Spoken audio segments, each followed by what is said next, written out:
8 ಜಿಲ್ಲೆದಾಗ ಜಿಂಕೆಗಳ ಕಾಟ ಮಿತಿಮೀರೈತಿ. ಅದಕ್ಕೆ ಸಂಬಂಧಪಟ್ಟ ಇಲಾಖೆಯ ಅಧಿಕಾರಿಗಳು ಇದಕ್ಕೆ ಗಮನ ಹರಿಸ್ತಾಯಿಲ್ಲ. ಅವನು ಅವಕ್ಕೊಂದು ಇರಾಕೊಂದು ತಾಣಾರ ಮಾಡ್ಬೇಕು, ಇಲ್ಲ ಅಂತಂದ್ರೆ ಅರಣ್ಯಕ್ಕೆ ಬಿಡ್ಬೇಕು. ಆ ಕೆಲಸ ಮಾಡೋಲ್ರು. ಹೆಂಗೆ ನಾವು ಪದೇ ಪದೇ ಮನವಿ ಕೊಡ್ತೀವಿ, ಮುಖ್ಯಮಂತ್ರಿ ಹಿಡ್ಕೊಂಡು ಎಲ್ಲರಿಗೂ ಮನವಿ ಕೊಟ್ಟಿದ್ವಿ. ಯಾವ ಅದ್ರ ಬಗ್ಗೆ ಯೋಗ್ಯ ಕ್ರಮ ತೊಗೊತಾನೆ ಇಲ್ಲ. ಸಂಬಂಧಪಟ್ಟ ಈಗ ನೋಡ್ರಿ, ಸಾಕಷ್ಟು ಅದರ ಅರಣ್ಯ ಇಲಾಖೆಯಿಂದ ಅರಣ್ಯ ಇಲಾಖೆ ಅಂತೇಳಿ ಸಾಕಷ್ಟು ಪರಿಹಾರ ಬಂದಿರ್ತೈತಿ. ಆ ಪರಿಹಾರ ಎಲ್ಲಿ ಹೋಯ್ತು ಅನ್ನೋದು ಗುರ್ತಾಗೋಲ್ದು.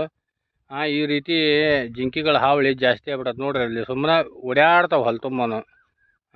ನಾವು ಯಾರನ್ನ ಕೇಳೋಣ್ರಿ? ಸರ್ಕಾರ ಬಿಟ್ರೆ ರೈತರಿಗೆ ಬರೇ ಒಂದಲ್ಲ ಒಂದು ಹಾನಿ ಹಾಕ್ಕೊಂತಾನೆ ಬರತ್ತೆ. ಒಮ್ಮೆ ಅತಿವೃಷ್ಟಿಯಾಗಿ ಹಾನಿ, ಒಮ್ಮೆ ಮಳೆಯಾಗಿ ಹಾನಿ, ಈ ಚಿಗರಿ ಕಾಟದ ಹಾನಿ.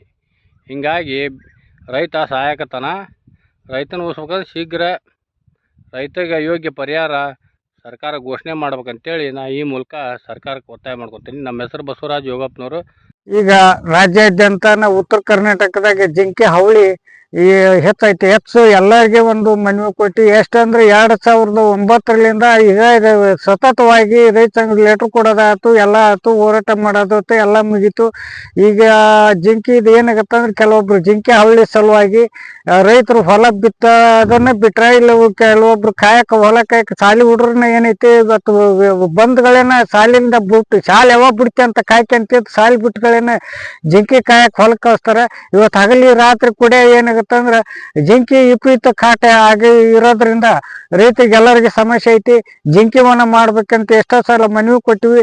ಇವಾಗ ಬೆಳಗಾವಿ ದೇಶದಲ್ಲಿ ಚರ್ಚೆ ಮಾಡ್ರಿ ಅಂತ ಹೇಳಿದ್ರು. ಅವರು ಇನ್ನು ಇವತ್ತಿಗೆ ಎಷ್ಟೋ ವರ್ಷ ಆದ್ರೂ ಯಾರು ವಿಧಾನಸಭೆಯಲ್ಲಿ ಚರ್ಚೆ ಮಾಡಿಲ್ಲ. ಈಗ ಅದಕ್ಕೆ ಬೆಳಗಾವಿ ದೇಶದಲ್ಲಿ ಒಬ್ರು ಇವತ್ತೇನೈತಿ ಸಂಸದರು ಅದಾರ, ಇವತ್ತು ವಿರೋಧ ಪಕ್ಷ ನಾಯಕರು ಅದಾರ, ಇವತ್ತು ಹಾಲಿ ಸಚಿವರು, ಹಾಲಿ ಸಂಸದರು, ಮುಖ್ಯಮಂತ್ರಿ ಎಲ್ಲರೂ ಅದಾರ. ಇವತ್ತು ಏನು ಬೆಳಗಾವಿ ಅಧಿವೇಶನದಲ್ಲಿ ಚರ್ಚೆ ಮಾಡಿ ಜಿಂಕಿ ವನನ್ನ ನಿರ್ಮಾಣ ಮಾಡೋಂಥ ವ್ಯವಸ್ಥೆ ರಾಜ್ಯ ಸರ್ಕಾರ, ಕೇಂದ್ರ ಸರ್ಕಾರ ಎರಡೂ ಸರ್ಕಾರ ಸೇರಿ ಮಾಡ್ಬೇಕಂತ ಹೇಳಿ ನಾನು ರೈತ ಸಂಘದ ರಾಜ್ಯ ಉಪಾಧ್ಯಕ್ಷ ಈ ಮಾಧ್ಯಮ ಮೂಲಕ ನಾನು ಮನವಿ ಮಾಡ್ತೀನಿ. ಧನ್ಯವಾದ.